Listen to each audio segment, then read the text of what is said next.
Right there is the entrance, and right there is one of the clubhouses.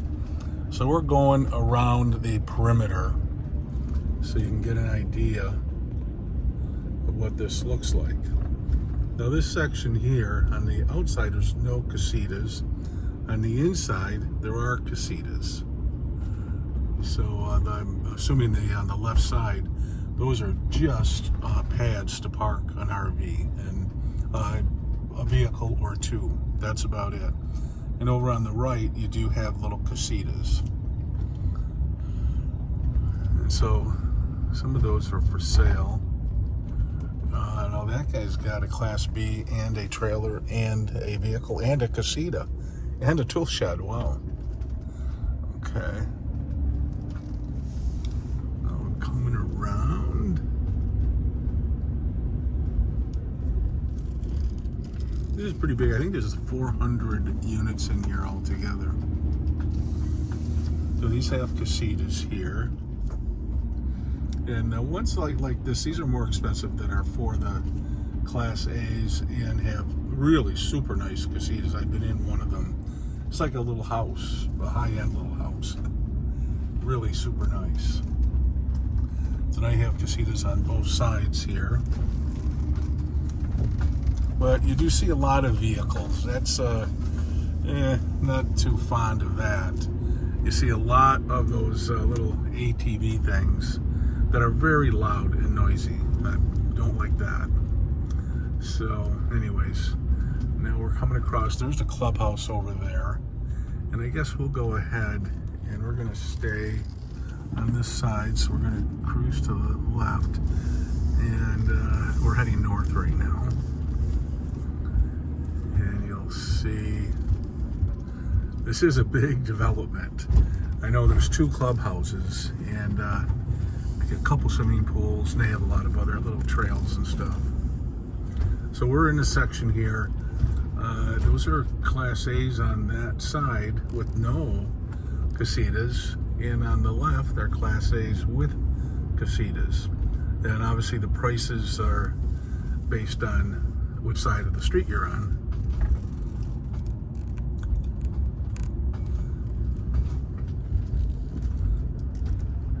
But there's a lot of units in here for sale. And my guess is that when summer approaches, that's when you're going to see a lot more of these going up for sale. So I think your pricing is going to be good because they're being reduced. When you see the for sale signs, it's reduced. So let's cruise up here. It looks like another clubhouse in front of us here. Now this here, obviously these are not Class A's, these are trailers and casitas, and there's some tiny homes right there. So there's tiny homes all over here. There's sections where there's just one after another, and then if you're not in the floodplain, and they say they're changing that, any place other than the Class A's, you can put a tiny home. Yeah, right here's another clubhouse. So that's pretty cool to be able to do that. We're going to go to the left here again. And you'll see up there, we went down one street before I started recording. There's just one tiny home after another.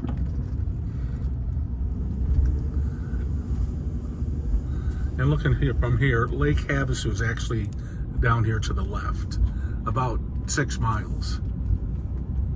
But yeah, you'll see a lot of these are for sale. So right here, now there's a Class A. We got trailers there's some sites, a whole section, a street, only Class A's. But you can put Class A's in other areas as well as tiny homes and trailers. Yeah, it looks like a RV lot in many ways, which I don't care for, but this is an RV park, so. And the airport is right over on the other side of this street here.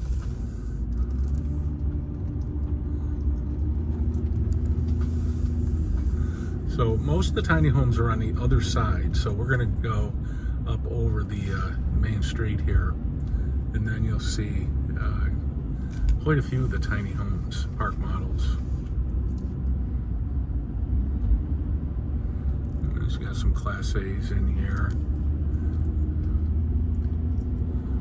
for sale by owner. And that's got a garage of some sort there. So if they do have a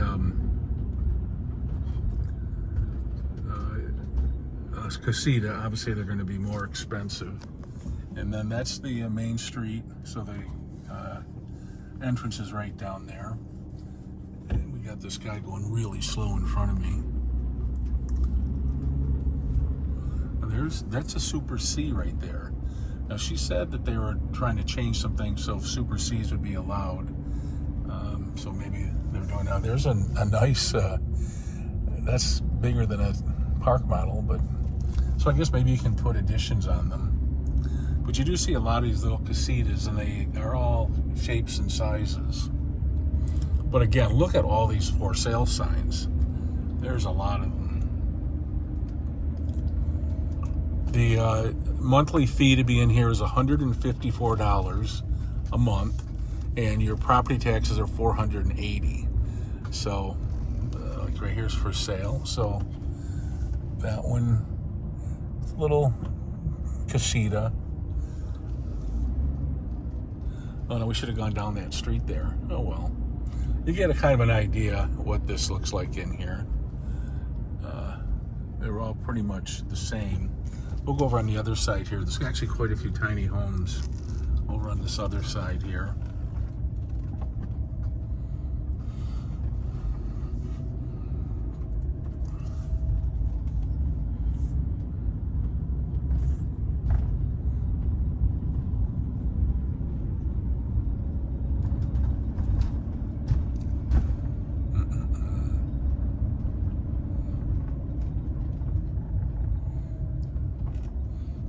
Yeah, this is actually about 6 miles from the London Bridge.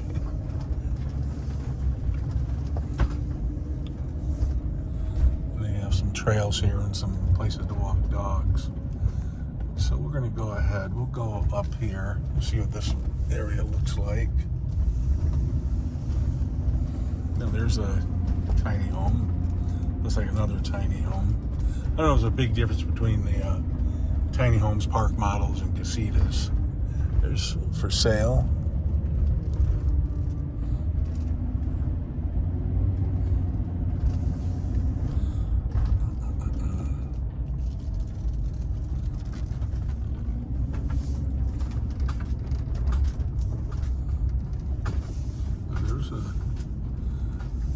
I don't know, those are not really truly park models, but I'm going to bypass these streets right here, and we're going to go down this last street that's going to come out by the entrance exit. And you can see there's some park model, tiny homes, whatever you call them. There's a few of them right here.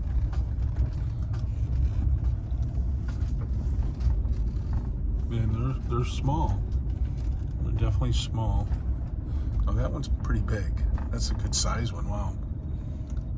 I don't know what the limitations are. Like there's one for sale. That one's for sale. That one's for sale. This one up here is for sale.